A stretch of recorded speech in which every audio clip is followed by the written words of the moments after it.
Nous sommes à Guéréo, à une soixantaine de kilomètres de Dakar, la capitale sénégalaise.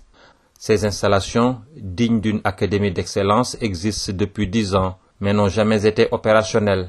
Et c'est ce qui explique cette décision de la CAF. La CAF, lors de nos différentes sessions, a estimé que ces centres qui ont été construits par la CAF, ce qu'ils appelaient à l'époque les centres d'excellence, on a envoyé des audits pour savoir exactement combien ça vaut, quels sont les investissements qu'on a fait, pour qu'après, voir quelles décisions prendre. Nous n'avons pas la vocation de gérer des centres. Or, nous avons une fédération, donc on a pris des décisions de céder le centre de Sénégal à la Fédération sénégalaise de football et le centre de l'Éthiopie à la Fédération de l'Éthiopie. Le président de la Fédération sénégalaise de football, Maître Augustin Senghor, se réjouit de cette décision de la CAF qui contribue largement au développement du football. Je pense que c'est des impressions de grande satisfaction à l'endroit du président Hamad, à l'endroit de son comité exécutif et de l'ensemble de la Confédération africaine de football. Je pense que c'est un acte fort qu'il vient de poser en un laps de temps très court. Je dois vous rappeler que ces centres d'excellence, comme nous venons de l'apprendre, ont été construits et finalisés en 2007-2008. Et aujourd'hui, 10 ans après, ils ne sont pas ouverts, ne sont pas fonctionnels, alors qu'ils ont englouti beaucoup d'argent qui appartenait à la CAF. Et donc, dès qu'il est arrivé, il a pris des mesures d'urgence et surtout des mesures salutaires dans l'intérêt du développement du football africain.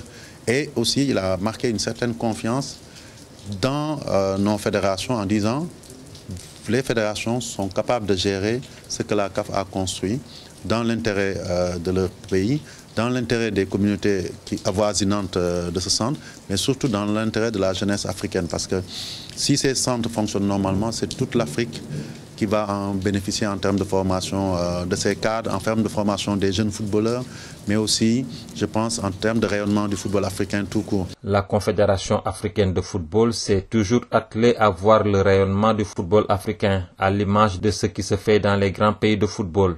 Ainsi, l'acte de cession de ce joyau à la Fédération sénégalaise de football est loin d'être un cadeau anodin. Il est plutôt une invite à la persévérance. Ce qu'on attend de la fédération, c'est d'utiliser ce centre pour le projet qui est prévu, c'est-à-dire le projet de développement du football. Évidemment, en associant le village environnant dans ce processus. C'est ce qui est bien. Imaginez qu'un centre pareil implanté dans un village à côté d'un village et que, les jeunes du village ne peuvent pas profiter et de deux, aucun jeune de ce village ne profite pas de cette formation, c'est quand même aberrant. Maître Augustin Senghor est conscient de la tâche qui attend la Fédération sénégalaise de football avec l'acquisition de ce centre.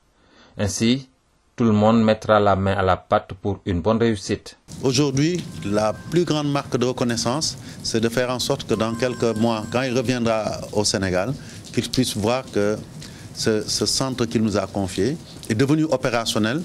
Il fonctionne, il utilise du personnel de ce village de Guéréo, ici donc à quelques kilomètres, centaines de kilomètres de Dakar, et surtout que ce pourquoi ce centre avait été créé, un centre d'excellence à l'époque, joue vraiment ce rôle-là. Et c'est cela qu'il faut retenir. Et je voudrais donc encore une fois insister sur les remerciements. Nous en ferons un bon usage en relation avec l'État qui aujourd'hui a marqué son accord sur ce geste-là et a décidé à travers sa plus haute personnalité d'accompagner la gestion de ce centre pour que derrière le président Hamad et la CAF puisse dire nous avions bien fait de confier aux Sénégalais ce bijou et pour en faire quelque chose qui fera tache d'huile en Afrique. Et c'est notre devoir aujourd'hui de rendre ce centre opérationnel mais aussi de le rendre performant pour en guise de tribut à ce geste très fort qu'il vient de poser. Cette académie, construite par la CAF depuis 2009, devait servir de centre d'excellence, mais n'a jamais pu être opérationnelle. Bâti sur une superficie de 3 hectares, le centre compte des salles de classe, un amphithéâtre, des bureaux, un terrain de football, un terrain de basketball, des logements motels avec une quarantaine de lits, une salle de musculation et une réserve foncière de 7 hectares. Un bel héritage pour le football national.